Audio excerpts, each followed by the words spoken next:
Bonjour à tous, voici une vidéo pour vous parler des fonctions affines et des bases que vous devez connaître sur ces fonctions. Tout d'abord, reparlons de la définition d'une fonction affine. Une fonction affine, c'est une fonction qui a tout x associé à x plus b, avec a et b des nombres. Ce a et ce b, vous l'avez compris, sont vraiment importants. On leur a même donné des noms, ce sont les coefficients de cette fonction. Faisons quelques exemples pour mieux comprendre à quoi peut ressembler une fonction affine. Un premier exemple qui ressemble énormément à notre définition, ce serait la fonction f qui à tout x associe 5x plus 3. On repère bien le coefficient a qui est donc notre 5 et le coefficient b qui est donc notre 3. Faisons un deuxième exemple. Voici la fonction g qui à tout x associe moins 9 quarts plus 2,3x. Là, ça commence à se complexifier. On n'a pas la fonction dans le même sens que dans notre définition, et en plus on a des virgules et des fractions. Tout d'abord, pas de panique, on peut remettre dans le sens qu'on veut, puisqu'on a devant nous une somme algébrique, et qu'on a le droit d'échanger les termes dans une somme algébrique. Donc en fait, moins 9 quarts plus 2,3x, c'est la même chose que 2,3x moins 9 quarts. Le coefficient a, c'est le nombre qui multiplie x, donc c'est le 2,3. Le nombre b, c'est celui que j'ai ajouté à la fin. Mais là, il n'y a pas un plus, il y a un moins. Pas de problème, puisque quand on ajoute un nombre négatif, c'est la même chose que quand on soustrait. Donc faire plus moins 9 quarts, c'est la même chose que faire moins 9 quarts tout court. Donc le b, c'est moins 9 quarts. On n'oublie pas le signe moins. Un troisième exemple, encore un peu plus complexe, avec la fonction h qui à tout x associe 3x plus 2, le tout sur 7. Là, on a l'impression d'avoir une énorme fraction devant nous. Mais on va pouvoir la séparer. 3x plus 2, le tout sur 7, c'est comme si on avait 3x sur 7 plus 2 sur 7. Or, 3x sur 7, c'est la même chose que 3 septièmes fois x. Et là, on repère assez facilement notre coefficient a, 3 septièmes, et notre coefficient b, 2 septièmes. Encore deux exemples un peu particuliers. La fonction i qui a tout x associe 9. Là, il nous manque la partie avec le ax. Mais pas de souci, s'il n'y a pas de x, on peut dire qu'il y a 0x. Et on n'oublie pas le plus 9. On a donc pour coefficient a 0 et pour coefficient b 9. On a bien devant nous une fonction affine. Mais comme elle est particulière, puisqu'on a dû mettre 0x, on a dû écrire ce 0, alors que normalement les 0 on essaie plutôt de les faire disparaître, on a donné un nom à ce genre de fonctions qui sont égales simplement à un nombre, sans la partie ax. Et ces fonctions, ça s'appelle des fonctions constantes. Un cinquième et dernier exemple, encore un peu particulier, avec la fonction j qui à tout x associe moins 4x. Cette fois-ci, il nous manque la partie plus b. Mais pas de souci, on peut dire encore une fois que le b il vaut 0. On a donc moins 4x plus 0. Le moins 4, c'est le a, et le plus 0, c'est le b. Mais comme pour la fonction i, on a dû rajouter une partie avec du 0, alors que d'habitude on essaie de les enlever. Donc ce genre de fonction, on leur a donné un nom. Et c'est les fonctions qui ont la forme ax. Et les fonctions avec la forme ax, vous les connaissez.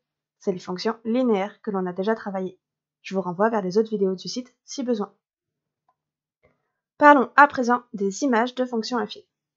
Calculons l'image de 4 par la fonction f qui à tout x associe 5x plus 3. C'est bien une fonction affine, on en a parlé tout à l'heure.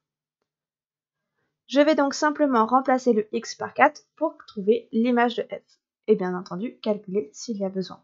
Donc ici, on veut trouver f de 4, c'est-à-dire 5 fois 4 plus 3. 5 fois 4, 20, et 20 plus 3, 23. Donc l'image de 4 par la fonction f, c'est 23. Faisons la même chose avec une fonction constante. Calculons l'image de 4 par la fonction g qui à tout x associe 5.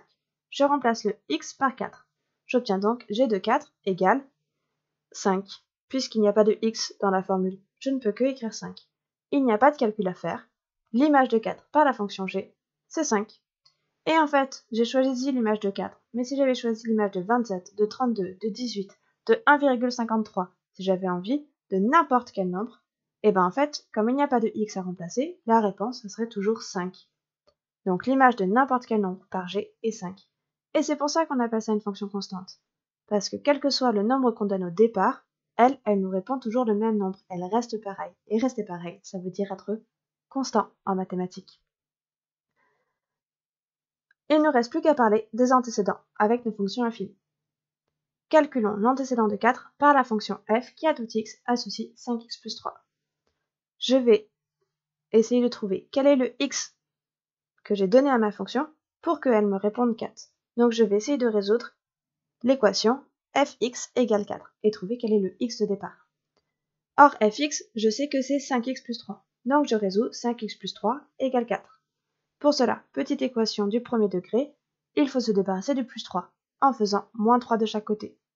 Je trouve donc 5x plus 3 moins 3 à gauche et 4 moins 3 à droite. Cela me fait 5x à gauche et 1 à droite. Maintenant, je vais me débarrasser du 5 qui est devant le x. Entre le 5 et le x, il y a un fois, donc je dois faire diviser par 5 de chaque côté. J'obtiens donc 5x divisé par 5 à gauche et 1 divisé par 5 à droite.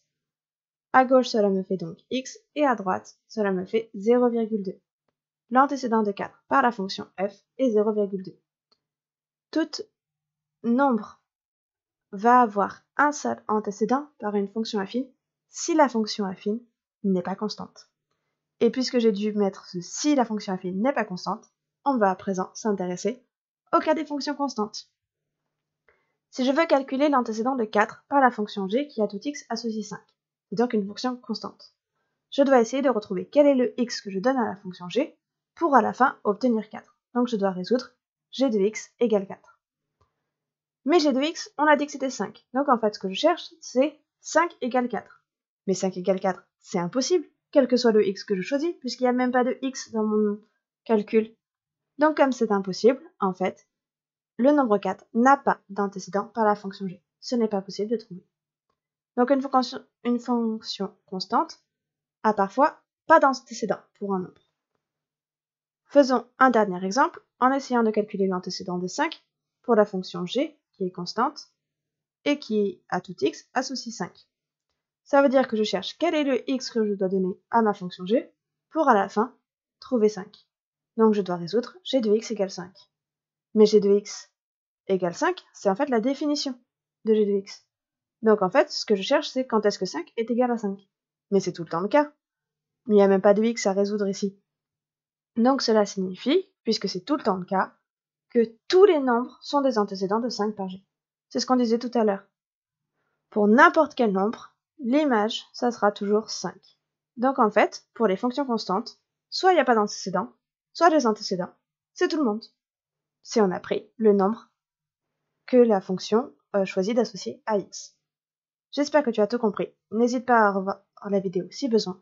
Et à bientôt en classe.